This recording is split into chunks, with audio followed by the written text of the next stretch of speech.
kawasan makam dia, dan kawasan tepi keliling ke makam dia tu semua adalah istana tempat dia bersemayam. Okay. Raja Salor ni dia ada satu orang anak.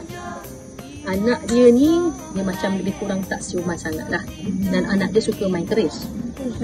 Satu hari dia orang mengaturkan perlawanan. Orang zaman dulu ni, kampung ni, kalau kita main game tau, hot judi tu, dia judi. Hot spin dekat phone. Alamak. Jangan tahu pula. Okey. Macam tu. Tapi orang dulu dia tak belawai kuda macam tu. Dia belaga lembu, belaga kubang, belaga ayam. Jadi Raja Kelantan kita ni, Nur Semit Mulut Merah ni, dia telah menghantar ada setengah kata ayam, ada setengah kata kerbau, ada setengah kata lembu. Okay. Dia lawan dengan lembu Raja Salor. Jadi dia aturkan perlawanan, ramailah orang pergi apa semua. Masa time lawan lembu tu, tak kira lah lembu, ayam, kerbau ni, etc. Dekat situ, anak dia yang tak berapa waras ni tengah main keris. So bila dia tengah main keris, biasa faham, terkena. Terkena tuanku. Ni adalah salah satu narasumber lah yang kita baca. Terkena tuanku Nur Semit. Tak luka pun, kena sikit saja. Dah kata budak gila kan. Dah kata gila.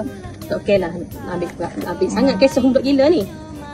Tapi sebab Allah dah kata, manusia yang paling binasa ialah manusia yang sombong, angkuh. Bila kena mu raja, dia pun marah. Dia marah. Dia balik, dia cerita dekat raja ni. Dia kata, ini telah memalukan aku. Sebab anak Raja Salor ni mencalakan, maksudnya maruah di depan orang yang ramai. Bincang-bincang, pam hantar pasukan untuk perang. Itu sebab tu cala saja. Tapi belah sana pun dah minta maaf dah. Maaf tuanku tak sengaja ni. Bila yang ni rasa macam ada pula yang menyocok ni, apa tuanku, dia dah buat tuanku depan-depan orang. Mana boleh, nampak tak? Mulut manusia. Dia sebagai raja ni ada hak ni. Takkan dia tak biar je. Lah luka sikit lah. Tak apa. Okay, standby belakang panglima, kita pergi perang. Jadi bermula daripada itulah tercetusnya perang. Dan seluruh kerabat Raja Salor ditikam dan dibunuh beramai-ramai bersama panglima dia dan mati kat sana.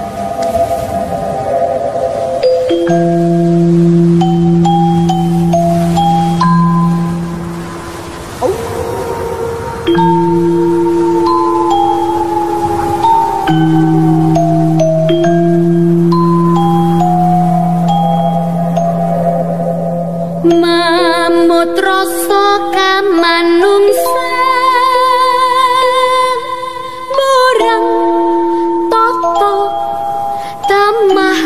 Durjana wana wasa jambal gundul. Baik, cikgu telah pun sampai ke kawasan dan juga makam Raja Salor. Cikgu akan ceritakan kisah sedih Raja Salor ni, tapi kepada yang melihat di sini, hadiahkanlah Al-Fatihah pada yang berada di sini. InsyaAllah semoga yang baik-baik sahaja mendatangi kita. Sejarah Melayu ni sangat pahit ya. Sedekahkan Al-Fatihah. Wingo-wingo kuwanda awut mawut cecer reksa bumi ajak asri mendo among karso sagotra